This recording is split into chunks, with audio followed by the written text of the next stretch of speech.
Good morning, everybody. It is Friday, the 16th of January, halfway through the first month of the year, just in case you weren't paying attention. Anyway, today I'm going to do kind of my market update, kind of where things are going in 2026. The bigger picture thing, this one's important. So I've got some notes. I normally wing it. I do a pretty good job of winging it, but I want to make sure that I'm covering these points appropriately. So bear with me. You're going to get more out of it if you give me a second at each point to kind of just circle back and make sure I've got my bearings on how I want to deliver the message for that piece. So first and foremost, for those of you who are joining me live, please post questions you have as you have them. If you're watching recorded, thank you. Post questions in the comments on whatever platform you're watching, and I will be able to respond to those as soon as I can. And please make sure if you like this information, share it with people, click the like button and put comments in there. Thank you for that. All right, so let's dive in now and talk about kind of what's going on. So first of all, it has been a wild 5 years. So we are coming out of the market that went really hot in 2020 and 2021. 2022 is kind of a transition year. Inflation starts to become an issue. Interest rates start moving up. And then 23, 24, and 25 have all been essentially Groundhog's Day. Over and over again. You go back to my economic outlook for each of those years, and I say, hey, I think we're going to see interest rates getting better this year. All the signs point to inflation coming down, or inflation was transitory, and this was a unique situation. None of those things came true. I was wrong on every single point. The entire industry was wrong on every single point. And a lot of home buyers and realtors got it wrong by saying, oh my gosh, I'll go ahead and buy a house with a temporary rate buy down, and I'll be able to refinance in a year and everything will be hunky-dory. And that's not what we ended up with. What we ended up with is a market that has really been struggling. Rates have stayed higher for longer. Buyers have sat on the sidelines. Buyers who got into the market, and they got into a market with a high interest rate, some of them are struggling right now to be able to refinance. Rates did fall. We do see rates now in the high 5s to low 6s. And I've got many clients who bought using down payment assistance and bought a home at a 7.5% interest rate, but there's not enough equity in the property to do a full refinance. And the federal government had programs back in 2009 and 2011, that era, that would allow people to refinance even if they didn't have equity in the property. Well, we haven't seen values drop significantly, but we've seen them come down some. And if you bought a home in a new home subdivision in the last year or two, you may have seen houses drop a lot. Because here's what builders did. Builders raised their prices. They kept their prices significantly higher than what the resale homes were selling for. And the reason why they did that is because they knew that they were offering something nobody else could, an interest rate buy down. So they were giving you either a temporary or a permanent interest rate significantly below the market rates. Well, the good news is a lot of people have rates now because they bought at that time with their builder that might be 5, 5.5, 4.5 as a fixed rate. That's fantastic. The problem is if they need to sell because they bought the house for $600,000. I have a client literally in Central California who bought his house last year for $685,000. Then he put upgrades in there and ended up spending about $720,000, including the upgrades. About 2 months after he bought that house and moved in, the builder lowered prices significantly. That same model is now listed for $590,000, $90,000 less than what this person bought it for. And it is an unfortunate reality that the builders were keeping their prices high and keep continuing to attract buyers because they were offering these incentives. You were paying for the incentives through the higher price. But then the buyers stopped coming and the builders freaked out and they did the only thing they can do because builders have to sell the home. And so builders started lowering the prices. And we saw prices drop on new construction homes pretty significantly across the country in a lot of areas. And the areas that have more and more new construction homes, they're dealing with a bigger issue right now with prices dropping because now the resale homes in those neighborhoods are competing with what the new construction prices are. And the builders are still offering incentives, which makes it harder for somebody to resell their home, and it's bringing the value down some. Now, that's a dynamic I'll talk about through this episode that we don't know where it's going to go. And there's a few pieces that I think are going to continue to show that there's more inventory. The problem is more inventory may bring more buyers if rates come down. But if rates don't come down, more inventory by itself is not going to bring more buyers, in my opinion, which means if we have more inventory and rates go up some, then we're going to actually have a further decline in home prices. Now, is this going to be a crash? By no means is it going to be a crash, but I think it's a shift. The market, as I said, is changing quietly. So it's kind of the theme of what I'm talking about here. There's a lot of noise about what could happen, but the truth is the market is shifting, and it's shifting quietly. So it's not going to be a crash year, in my opinion. It's not going to be a boom year in 2026. It's kind of a reset year. We're moving from chaos to recalibration. And basically, we've had a lot of disconnection between the housing market, the mortgage market, and the economy. And I think they're reconnecting this year. But there's a big wild card, and that wild card is the White House. So I have made it clear I don't talk politics, but I do talk factual. And factually speaking, the president of the United States, whether you like him or not, I don't care. I'm not going to tell you whether I like him. I don't want to know whether you do. The fact of the matter is that person is our president. And so President Trump is making decisions right now to try and drive down interest rates. It could backfire. It could backfire really, really bad. Okay. So I'll talk more about that as we kind of move forward through this, but that's the big picture of what we're going to go over. And so the first thing I want to show you is I want to talk about the overall theme of this year is the economy had gone through major shocks over the last 5 years. And we're shifting now from an economy that is dealing with shocks to an economy that is grinding through getting to a better place. What we're seeing is house prices go, house price appreciation is smaller than wage appreciation. So let me explain that in a different way. Your income is going up faster than house prices are going up. This is the first time in a long time that has been the case. That's actually the recipe for affordability to come back. The problem is the people who own homes today, depending upon when you bought, depending upon your financing, you're kind of stuck with your feet in the mud. It's going to put you in a tough position. You are in a tough position. If you need to resell your home, I talked to another client who bought his home with me 3 years ago, and they're looking to sell their home and buy another one. And they were kind of surprised 3 years later that the price wasn't really that much different than what they bought it for. But now they have to pay fees to sell their home. And so those people are kind of feeling locked in a little bit. Those people are getting stuck saying, I don't know if I can really sell my house right now, even though I want to, even though I'm not worried about my interest rate because my rate's even worse than where market rates are. So I'd love to sell, but now they're in a limited equity position because a lot of people buying over the last 3 years bought with a small down payment. And it's historically been a great way to get into a home, and it still is a great way to get into a home. But the challenge, and I've said this over and over again, is we don't know where the market is going to go in the short term. In the long term, historically, there has never, ever been a 10-year period where housing prices are lower 10 years later from whatever starting point you pick. You can pick any year in recorded history, and you take housing prices right there, and you shoot 10 years forward, prices are definitely higher.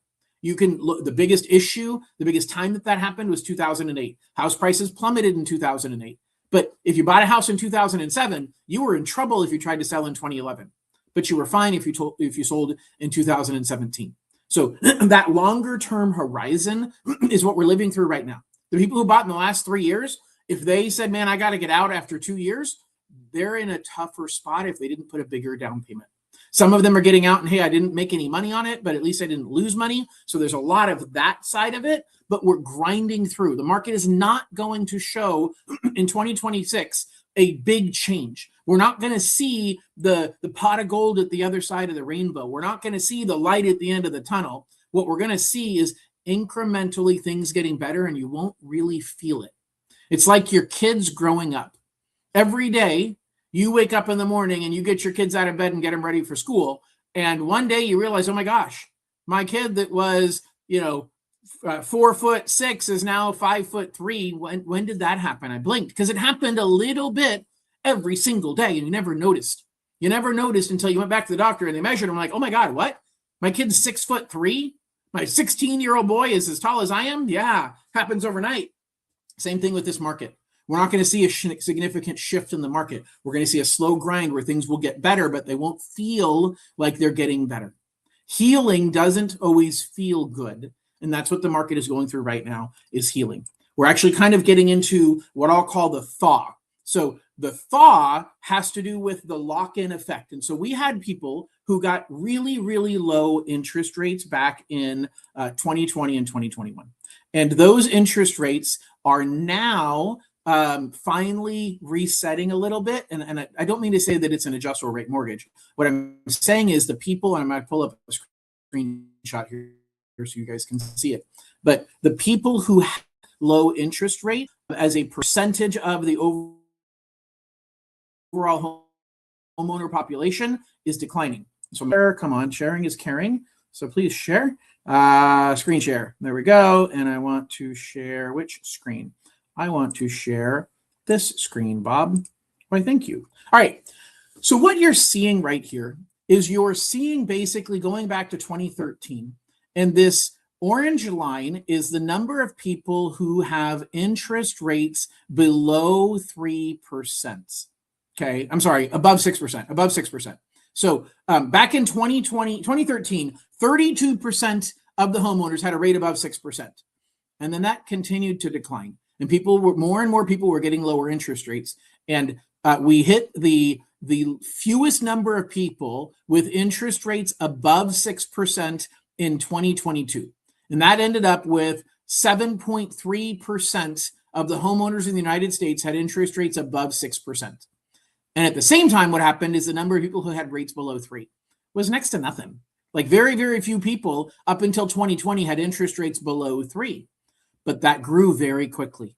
And by the time we hit the peak, 25% of the homeowners in the United States that had a mortgage had an interest rate below 3. And you say, John, why wasn't it 100%? Because there are people like me who have a 3.25% interest rate. I know, you hate me, right? It's horrible that I have 3.25. I hated me when I got it because I happened to be just bad timing. Bought this house in 2021 and the rate was at 2.75. Get my offer accepted. And right when my offer was accepted, the rate popped up and I had to lock it at 3.25. And then a month later, it fell back down to 2.75. I literally was upset. Many of you are upset when that happens. When that happens when you're buying a home. The truth is you can't control that. So I never had a sub 3% interest rate, but I got a 3.25% rate, but I don't fit into this category. So that's why only 24% of the mortgages in the United States at the peak had sub 3% interest rates. Now that number has fallen. Why has it fallen? Because since 2022 until now, what we're seeing is some people sold their homes. They paid off their mortgage or they had to refinance because unfortunately consumer debt has skyrocketed. The number of people that have a huge amount of credit card debt is at all-time highs. And for homeowners who have good equity, trading out your 3% interest rate is why would you ever want to trade a 3% for a 7% rate? Because you owe 25% interest rates on your credit cards.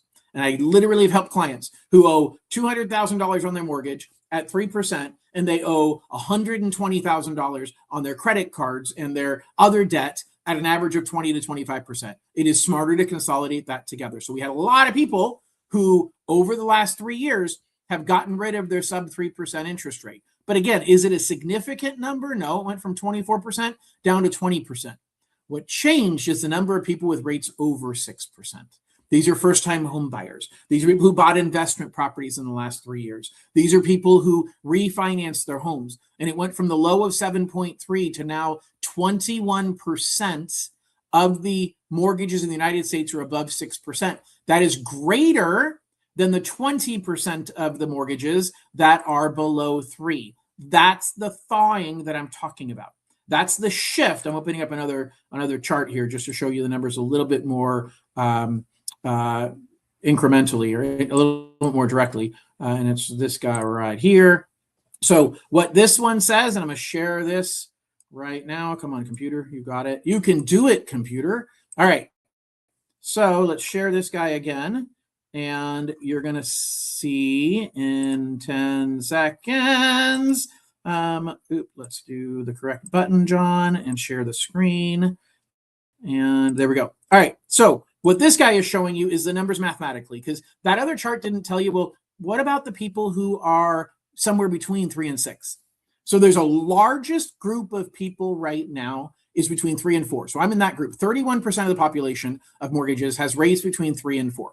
So 50% of the mortgage holders out there are below 4%.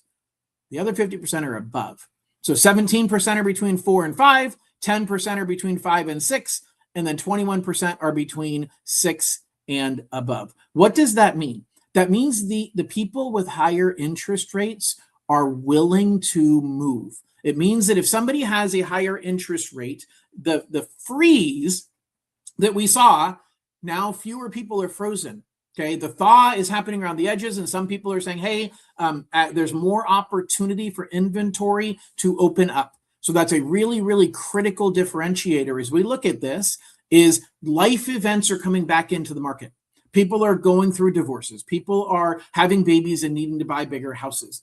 The problem, though, is that the inventory is going to be an issue. And one of the problems with inventory has to do with the condition of the properties. And so I'm going to talk about that as well. And I'll actually kind of cover that right now. What we're dealing with, though, is these houses that are coming on the market, they're old. They haven't been remodeled. You've got somebody who has lived there for quite some time and done the bare minimum to the home. And so I actually have had 3 purchase contracts this week where my clients canceled after doing inspections.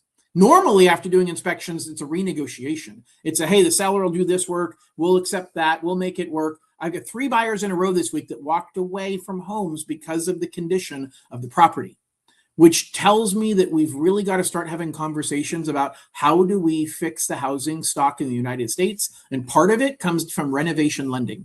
I think we're going to see more renovation loans coming up. I'm going to be talking more about renovation lending because I think that's a critical component of how we get out of this problem, because the only homes that are going to come on the market that are going to be, how do I want to say this?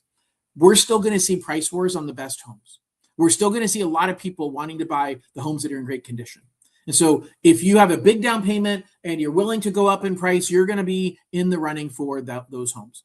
But the rest of the homes that come on the market are going to be the ones that sit for a little while. The seller wants to negotiate, but they aren't really willing to negotiate. They don't have the money to put towards any upgrades. And so now the buyer really should be looking at a renovation loan, which is actually a really good idea because it lets you take the perfect home location and the perfect home size and make it the perfect home in the inside for you. Maybe there's some things that are run down. Maybe there's some things that are broken. Maybe there are problems with the house and you can finance that into the loan. And I think we're going to see more opportunities to do that. And if you're looking to buy a home this year, you may want to look into renovation loans. And I am an expert in them and I can help guide you down that road. So we do see this freeze kind of thawing out some, but the next issue is going to be inventory. Okay. So here's the issue with inventory. Rising inventory is all we've been waiting for. We've been hoping that more homes come on the market, and we're seeing it. But be careful what you wish for, because inventory rising without demand going up means house prices are going to fall. Okay. Now, for a potential home buyer, that's great. I can get the home at a lower price. The problem is, when do you buy? Because we all get grading. If you see prices drop, you're going to say, well, then I'll wait until prices drop further. But you don't know if they hit the bottom until they start going back up. And then once they start going back up, that's when everybody jumps in. And so you got to figure out, when am I going to time the market? And that's the problem. And that's really one of my themes for this year is don't try and time the market. Don't try and time rates. Try and time inventory. Figure out what the inventory availability is. Watch the inventory. I think we're going to see more homes coming on the market because sellers are having life events that are happening. But the balance can tip very quickly to oversupply. That means if you're a seller, you've got to be thinking, hey, you know what?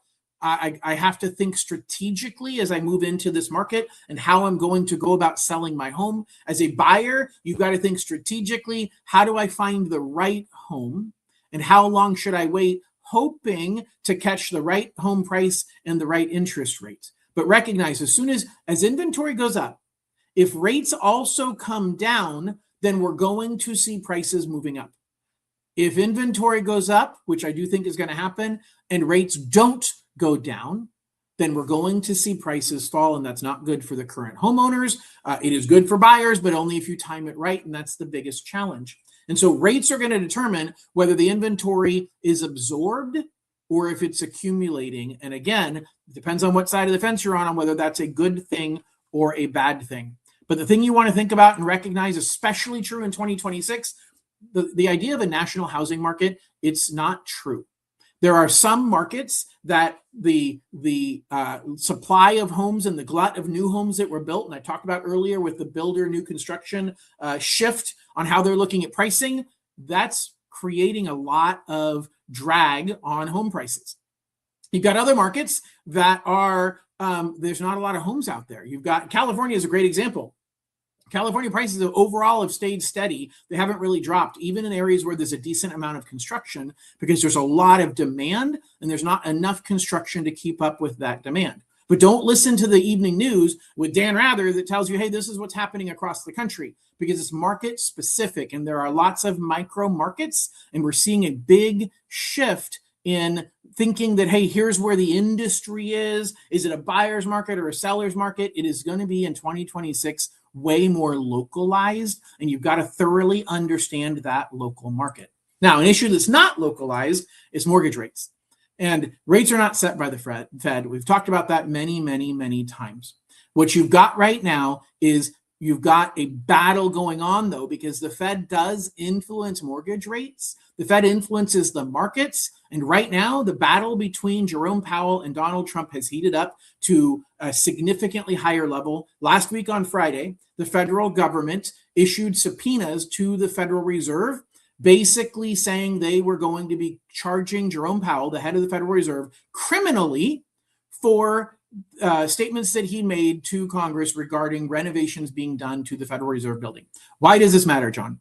It matters because Jerome Powell came out on Sunday night with a video literally attacking Donald Trump and saying, look, this isn't about criminal charges. I did nothing criminally wrong. It'll be proven that I've done nothing criminally wrong. This is an intimidation tactic by the President of the United States trying to intimidate the Federal Reserve to get us to do what he wants, and I'm not going to buckle. Now, I will tell you from everything I'm seeing, again, I will never talk politics. I don't care whether you like or dislike the president. It is clear this president is going to pull every string he can to get this economy to run hot. Okay, get the economy to be running on all cylinders. He wants interest rates to be low. He wants employment. Everybody that wants a job gets to have a job. He wants everything to be great. The problem is that party only lasts so long. And it was a famous saying, I don't remember who said it, but a Federal Reserve chairman from years ago said, hey, the Federal Reserve's job is to take away the punch bowl as the party is getting started. Trump wants the party to get started and to pour more alcohol in the punch bowl and get the party to roar as big and as loud as you can. But the bigger the party, the harder the crash at the end of the party. And the big raging parties never, ever end well. And so that's the challenge that we're dealing with right now is the Republican administration. Again, I'm not speaking politically, I'm speaking factually. They're pulling out all the stops right now to get the economy running as fast as they can, in large part because they want to win the midterm elections come November. And so that is where they are saying, hey, it's going to help everybody. It's going to be really, really good. That's great. Sugar is really, really good for my kids too. They like it. Everybody's happy when they're eating sugar. And then there's a crash. Okay. Now, I'm not saying the housing market's going to crash, but I'm saying that we kind of dealt with that crash because we fed the economy sugar in 2020 and 2021.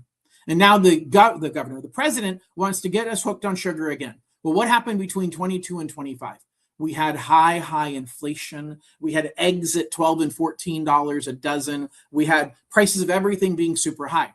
Now, Trump is doing everything he can to lower all the prices of everything. He's trying to get oil prices. He's got oil coming in by the barrel from Venezuela. Get it? Oil by the barrel. And that's driving down prices of oil. It's great for you. It's driving down the price of gas. Short term, that's going to be great, which I'm speaking of 2026. I think that the president is going to is influencing, doing everything he possibly can to make everything good. House prices stay strong and increasing. Your stock market and your stock accounts going up. Interest rates going down. Everybody employed. Business is growing, but that party can only last so long. And the problem is it might not last even very long because the markets might actually revolt. What's happening right now is we've got a concern that, hey, the president might be way too involved in what the Federal Reserve is doing. And the Federal Reserve is supposed to be independent. And Trump is making it really hard for anybody to believe that the next Fed president is going to be independent. And the markets could actually revolt immediately and start driving interest rates up. All of the actions that Trump is taking right now to try and drive rates down could actually be the reason rates go up immediately, because the markets lose faith in the system. When the system cannot act as it is supposed to act, the markets will revolt, and we run that risk literally right now. So that is a very, very big issue. But Trump is doing lots of things to get interest rates down. If he wins, we could see rates at 5% by the end of the year. But it's going to take a lot for him to win. And the question is, the markets revolt beforehand. The question is, at what point is the party over and inflation becomes a bigger problem, and then we see rates jump back up again? So do we want a stable, slow recovery, or do we want to turn the lights on and get the party going as quick as we possibly can and end up potentially burning the house down? That's the catch-22 that we're dealing with this year. And it really comes down to what we call spread versus yield. And so what's happening, everybody focuses on what is the Fed rate? What is the Fed charging? But the truth is, mortgages trade for a premium. For mortgages are a higher risk than investing in the federal government directly. And so if the federal government says, hey, I'm going to pay you a 4.5% interest rate by buying Treasury bonds, then no investor is going to invest in a mortgage for 4.5%, because mortgages are a higher risk. An individual is more likely to default than the federal government. You could argue that might not be true, but statistically, it's very, very true. Therefore, they have to mark it up. And depending upon what's happening with the markets, that spread has been as wide as it's ever been. That's what Trump's focusing on right now. He said, I can't control the Fed. I can't control how much the 10-year Treasury is, so I can't change their rate, although he's trying. But what he's trying to do is to drive down the spread. And that's what I told you last week when I said last week that you are going to have the president said that he's going to have $200 billion of Fannie Mae's money invested into the mortgage market. That's what he's doing. It's already started happening, and we've seen rates drop.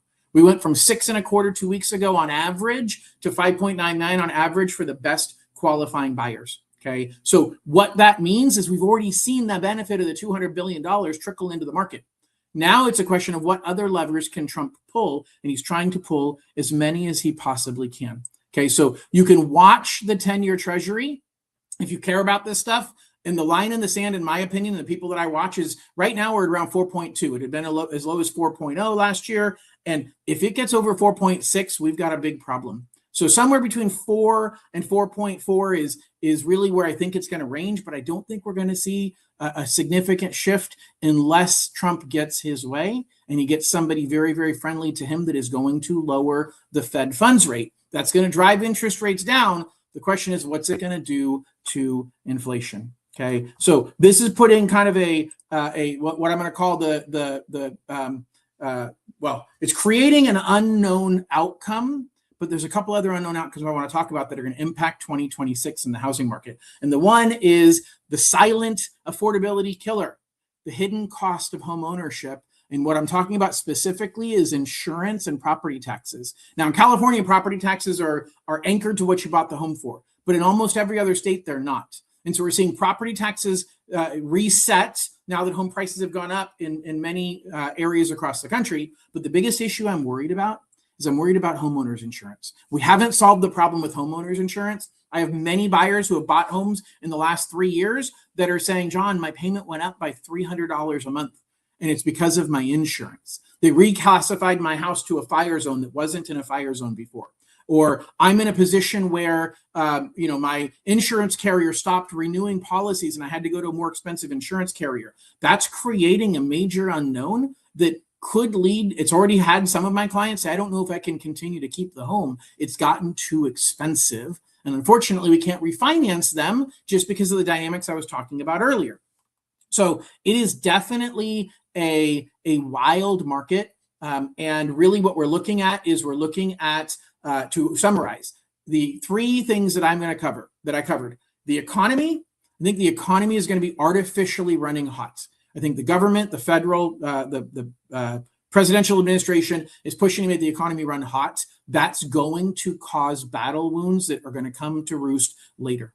I think that the interest rate market is already moving down some. I think we stay in the high 5s to low 6s. I don't think we end up going significantly lower, but there's a lot of unknowns that could cause us to drop down to 5%, could cause us to shoot back up to 6.75. And a lot of it is because the presidential administration is trying to force the issue, and then forcing the issue could cause good or bad news in the next 12 months. The problem is that it also can create the opposite impact after that. So we've got to be very, very careful.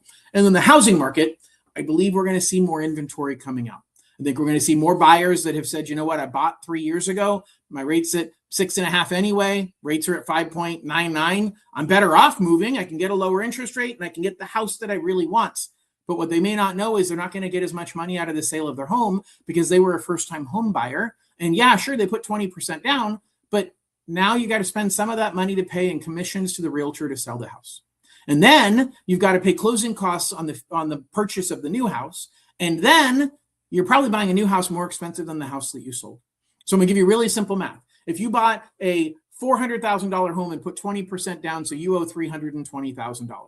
And you're now selling that home for $400,000. Prices stayed the same.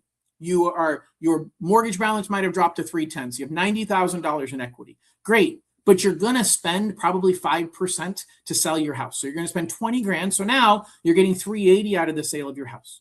And so you actually got $70,000 to take to the next house. You buy the next house and you're going to buy a $600,000 home. And you have $70,000. Mind you, 15 grand of that is going to be closing costs, which means you have $55,000 for your down payment on a $600,000 home. That's not even 10% for the down payment. Now, obviously, the math I'm estimating here, but you can see very quickly that while I put 20% down on my $400,000 home, that doesn't equate to 20% down when you move up to the next house. And so we're going to see, though, more of the people saying that just is what it is. I'm willing to do it. I still get a lower interest rate because my current home's at 7 and I can get a new one at 6. So that's opening up inventory that we haven't had in a long time. Starter homes historically have stayed somebody's home for 2 to 4 years and then they sell. Well, we had a lot of first-time home buyers who bought their starter home in 2022 to 2024.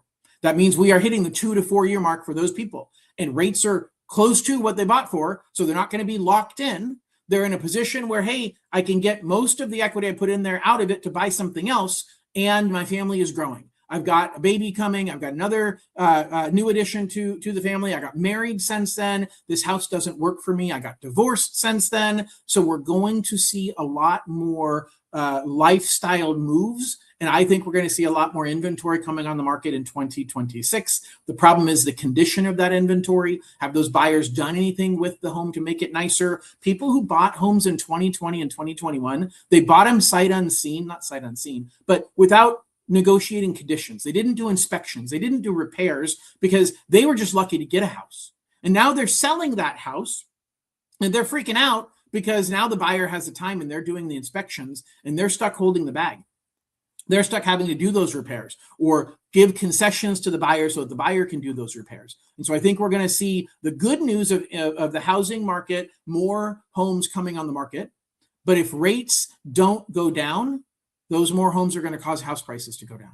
If rates do go down, then we're going to see a healthy recovery, stability in housing prices, the inventory being eaten up by people who are looking for homes. And as I said earlier, a lot of people looking for homes right now should look into renovation loans because the ugly duckling, the best house in the best neighborhood, in the worst condition, may be the best way for you to get the deal in the coming market. And so the pricing power is shifting. We're in a position where, we've been in a very, very heavy seller's market for 2022 to 2020 to 2022.